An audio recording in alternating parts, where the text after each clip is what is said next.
You cook with it. You brush your teeth with it. You even use it to clean your sink. You keep a box in your fridge to remove bad smells. You throw it on a grease fire to put it out. You mix it with water to calm heartburn. One powder. The same fine white powder in that familiar orange box. There's nothing else in your kitchen that works in food, health, and cleaning all at once. But here's the surprising part. Baking soda isn't a mix of different ingredients. It's not made for separate purposes. It's just one simple compound, sodium bicarbonate. And every single use, from making pancakes soft and fluffy to keeping your fridge smelling fresh, comes from the exact same chemical reaction. People have been using sodium-based substances for thousands of years.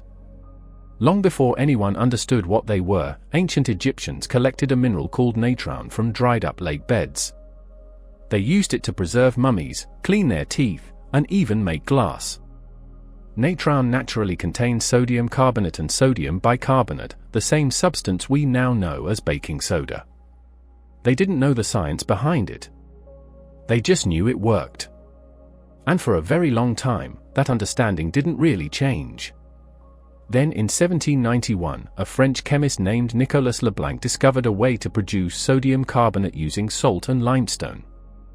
About 10 years later, a pharmacist in Berlin, Valentin Rose, managed to isolate pure sodium bicarbonate for the first time. The once mysterious mineral finally had a clear identity, a compound made of sodium, hydrogen, carbon, and oxygen. But the real turning point came in 1846. Two Americans, John Dwight and Austin Church, started a factory in New York to produce baking soda on a large scale. Later, a family connection brought in a symbol, a strong arm holding a hammer, inspired by the Roman god Vulcan. That image became the brand. And for more than 170 years, that same baking soda has been sold across the country. That's when science finally met everyday life in the kitchen. Here's what most people never hear about baking soda. Every use, every tip, every life hack you've seen all comes down to one simple trait. It's a base. On the pH scale, it sits around 8.3, just strong enough to react with acids. When sodium bicarbonate comes into contact with an acid, any acid, a reaction starts instantly. Hydrogen joins to form water, while carbon and oxygen break away as carbon dioxide gas. Acid plus base gives you water, carbon dioxide, and a neutral salt. That one reaction is behind everything it does. Now think about baking. The acid comes from ingredients in your mix: buttermilk, yogurt, vinegar, lemon juice, even cocoa. When those acids meet baking soda, tiny bubbles of carbon dioxide form all through the batter. Those bubbles get trapped by gluten and starch. Then, as heat sets everything in place, they turn into the little air pockets that make bread soft and pancakes rise. No acid means no bubbles. That's why baking soda by itself won't make anything rise. And that's also what separates it from baking powder. Baking powder already has an acid mixed in, about 30% of it is baking soda, combined with a dry acid and cornstarch. It's ready to react on its own. Baking soda, on the other hand, needs you to bring the acid. Now take that same reaction out of baking and into your kitchen. Grease is slightly acidic. Baking soda neutralizes it, breaking it down into substances that can be washed away with water. The smells in your fridge? Most of them come from acidic compounds floating in the air. Baking soda cancels those out too. And inside your stomach, acid levels are extremely high, usually between pH 1.5 and 3.5. When you mix a small amount of baking soda with water and drink it, it quickly neutralizes that acid, releasing carbon dioxide gas in the process. That's the reason you burp. Same substance.